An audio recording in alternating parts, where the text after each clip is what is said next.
Anne Bonny, je te présente le Ranger, mon navire. C'est un brigantin de 12 canons pour un équipage d'environ 80 hommes. Et femmes, à présent. Beau bâtiment. Je dois te laisser, j'ai des affaires à régler avec les autres capitaines. Calico Jack, je peux te laisser faire visiter le navire à Anne Bonny? Compte sur moi. Suis-moi, Anne, si tu veux. D'accord. Il y a du monde sur le pont pour une journée au port. Ça, c'est depuis la mutinerie. Les matelots ont décidé de transformer le navire en taverne pour qu'on arrête de les oublier quand on prend la mer. Il y a eu une mutinerie? Oui, il y a quelques semaines. Alors c'est comme ça que Charles Vane est devenu capitaine? Non, c'était contre lui, la mutinerie. Hein? Alors c'est plus Charles Vane le capitaine? Ben si. Bah je comprends pas. Moi non plus. Viens, on va voir ce qu'ils font si tu veux. Ah, ils font le jeu du couteau. Le jeu du couteau? Ouais, regarde. Ils posent leur paume sur la table, puis le but du jeu, c'est de planter le couteau entre les doigts de la main le plus vite possible. Le premier qui se plante le couteau dans le doigt a perdu. Pas de chance. Quand on joue contre Fat Tom aussi. Qui ça? Fat Tom, c'est le champion invaincu de la discipline. Il a tellement joué qu'il lui reste plus qu'un doigt. Alors forcément, ça aide. Tu veux tenter de jouer un round? Sans façon. Hop, hop, hop. Où est-ce que vous croyez que vous allez, comme ça? Nulle part. On n'est pas en train de se déplacer. Joue pas au petit malin avec moi, Calico. Tu sais très bien de quoi je vais parler. Alors là, vraiment pas. Eh bien... Et elle? Qu'est-ce qu'elle fait là, elle? Elle a un prénom. Ben, Anne Bonny fait partie de l'équipage maintenant. Et donc? Et donc, je lui fais visiter le bateau. Donc tu as amené Anne Bonny, une femme, sur le navire? Oui. Enfin non. C'est Charles qui l'a amené. Moi, je lui fais visiter. Dis donc, face de crabe, c'est parce que je suis une femme sur un bateau que tu nous cherches des poux? Ah, alors là, mais... Enfin... Bon, de toute façon, moi, je ne fais que dire tout bas ce que tout le monde pense tout haut, hein. Non, c'est l'inverse. Deux. Bah, c'est l'inverse. Dire tout haut ce que tout le monde pense tout bas. Pour l'instant, déjà, j'ai rien dit. Ah bah justement, ça pourrait nous éviter d'y passer la nuit si tu pouvais parler. Ben ça, c'est bien la première fois qu'on me demande de l'ouvrir plutôt que de la fermer. Tout compte fait, c'est bien aussi si tu te tais, tu sais. J'essaye de faire visiter le navire, là. Oh là là, c'est bon, hein. Visitez-le, votre navire. Ils sont susceptibles. Ça va me demander un petit temps d'adaptation. Viens, Anne. Je vais te montrer la pièce la plus importante du navire. Ah? Tada! Les cuisines? Mes cuisines. Charles m'a officiellement nommé chef cuisinier de l'équipage depuis notre rencontre. Ça déchire, tu trouves pas? Et t'étais pas quartier-maître? Ouais, si, mais ça, on s'en fout. Bah, c'est quand même vachement plus prestigieux. Bah, moi, je préfère être cuisinier. Le seul truc ennuyeux, c'est qu'on cuisine jamais ici. On vole tout ce qu'on mange, mais les cuisines sont toutes à moi. J'en fais ce que je veux.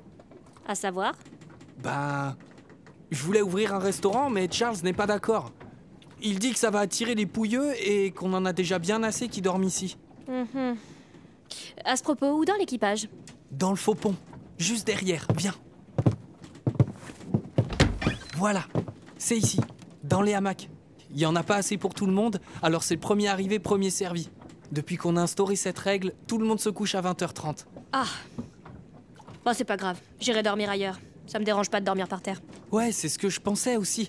Mais les nuits de navigation, c'est pas très pratique. Dès qu'on prend le vent de travers, on penche, alors ça te fait rouler. Une fois, je me suis réveillé dans la cale alors que je m'étais endormi sur le pont, à se demander comment j'ai fait pour passer les escaliers. Mais enfin, dans tous les cas, tout ça ne te concerne pas vraiment parce que le capitaine Vane t'a prévu une pièce à part pour que tu ne dormes pas avec le reste de l'équipage. Ah bon? Oui. Il dit qu'il vaut mieux éviter de trop en parler pour ne pas faire de jaloux, mais que tu seras mieux qu'au milieu de 80 hommes.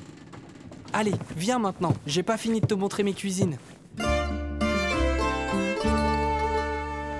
Tiens, Jones, tu n'aurais pas vu Anne Bonny et Calico Jack? Si, je les ai vus. Sur le navire, même. Ah oui, je me doute. Calico fait visiter le bateau à Anne. Tout simplement scandaleux. Qu'est-ce qui se passe encore, Jones? Tu veux faire une petite mutinerie? Ça te détendra. Même pas en rêve. Là, je boude. Moi, on m'a dit qu'une femme sur un bateau, ça portait malheur. C'est de l'inconscience que vous faites, capitaine. Sois tranquille, Jones. C'est une légende. Voilà, on sera mieux en plein soleil pour observer la brillance de l'étain. Vous voilà tous les deux. J'ai fini ma petite course, alors je me disais que je pourrais prendre le flambeau pour t'aider à prendre tes marques, Anne. Ça s'est bien passé jusque-là?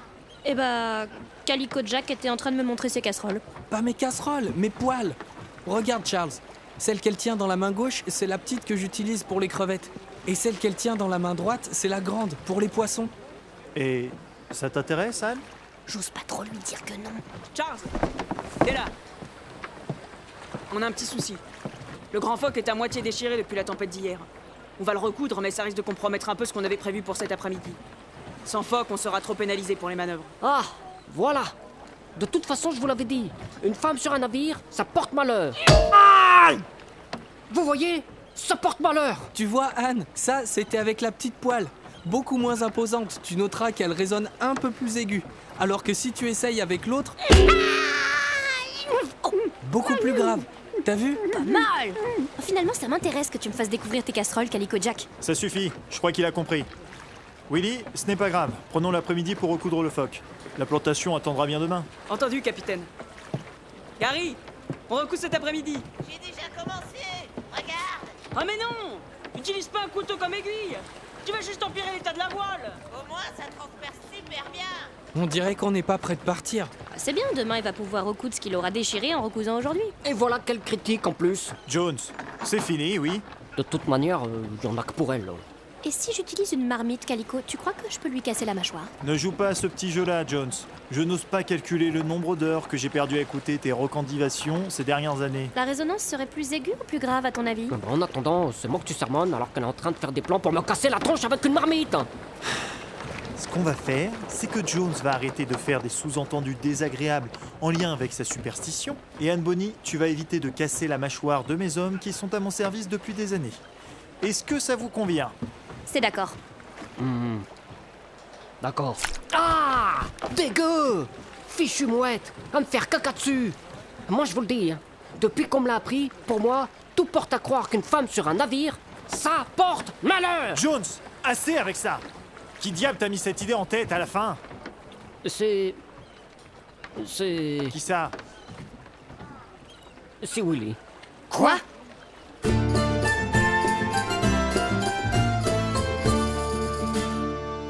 Willy il est parti à la pro quand il a entendu que ça chauffait par chez vous. Je sais pas pourquoi. Merci, Gary.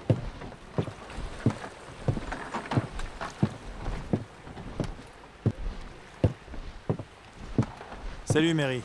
Salut, capitaine. Mary, qu'est-ce que c'est que cette histoire? Jones me dit que c'est toi qui l'as convaincu que les femmes portaient malheur sur les navires.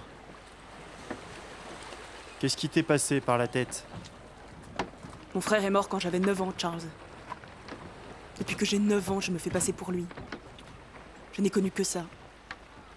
J'ai été un valet, un soldat, un marchand, et maintenant un pirate sous le nom de Willy Reed. La plupart des hommes de l'équipage pensent encore que je suis un homme de 19 ans alors que je suis une femme de 32 ans.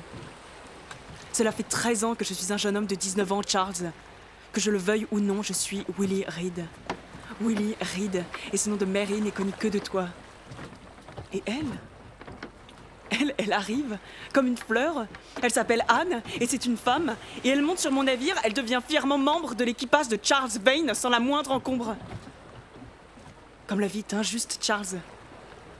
J'ai voulu me venger. C'était bête. Pardon.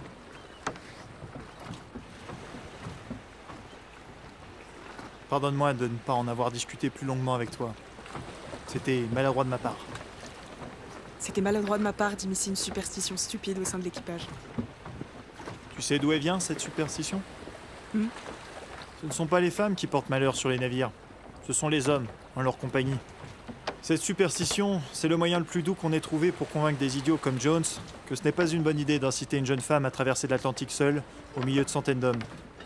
Ce qui a tendance à créer des rivalités, des jalousies, ou bien pire parfois.